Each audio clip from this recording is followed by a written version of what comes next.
Hello dear students, have a nice day to all. Today this session is to continue the fifth chapter, Natural Disaster. In the previous class we have learned about earthquake and volcano, right? So today we start with another topic, tsunami. The destructive and powerful sea waves are called tsunami.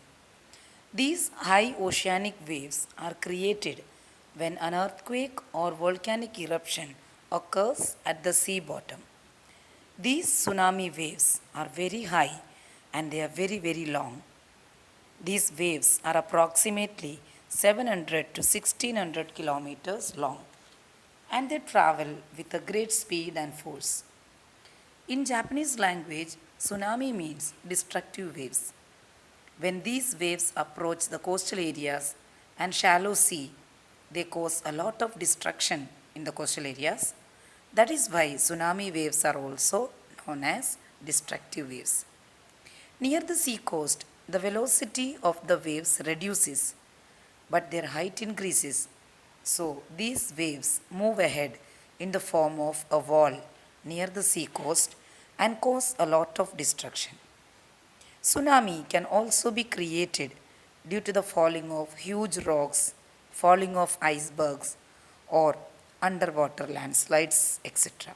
On 26 December 2004, a tsunami was caused by an earthquake in the Indian Ocean.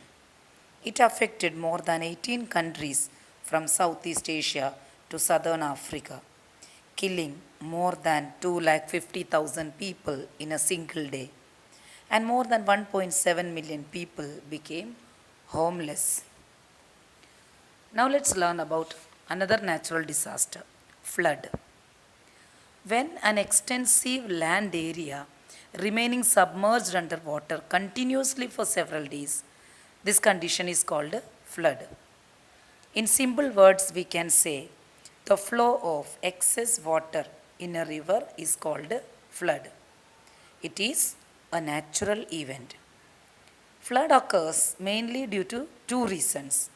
First is heavy rain in the upper course of a river. Second reason, if a dam on river breaks, then flood occurs in the low-lying areas on the river bank.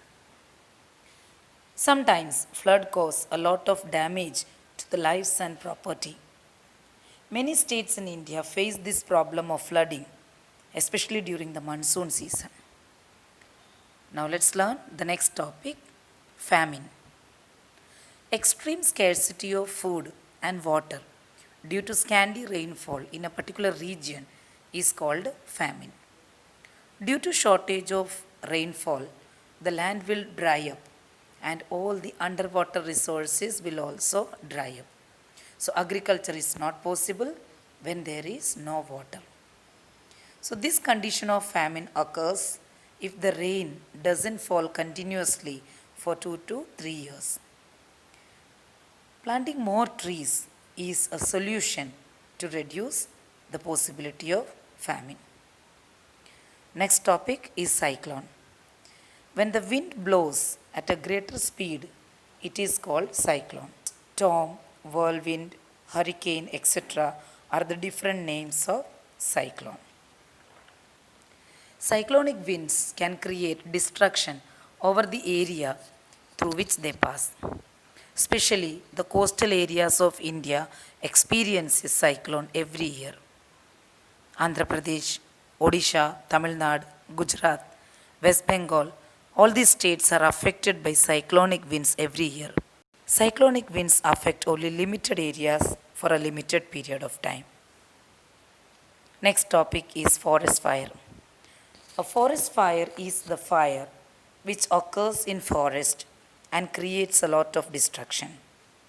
Forest fire occurs due to natural as well as man-induced reasons.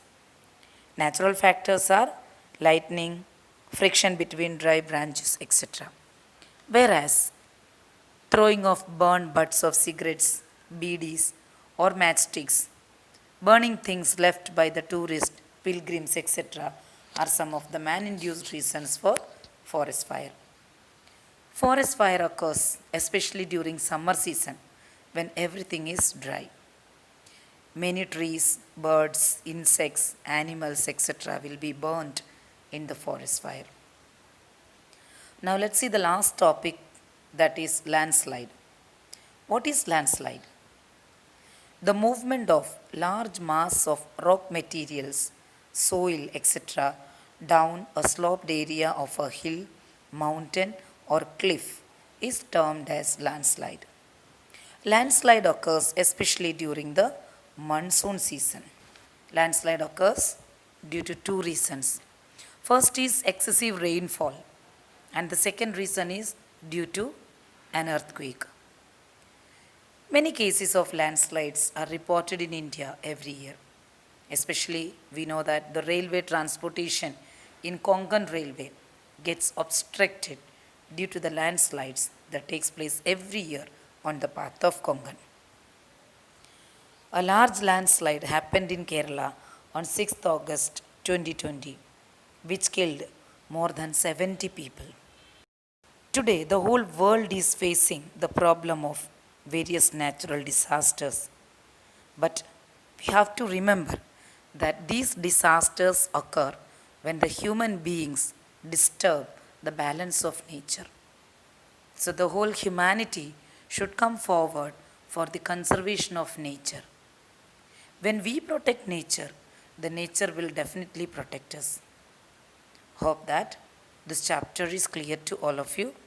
Please read the lesson thoroughly from your textbook and prepare your own notes. We'll meet again with another chapter. Until then, take care. Bye.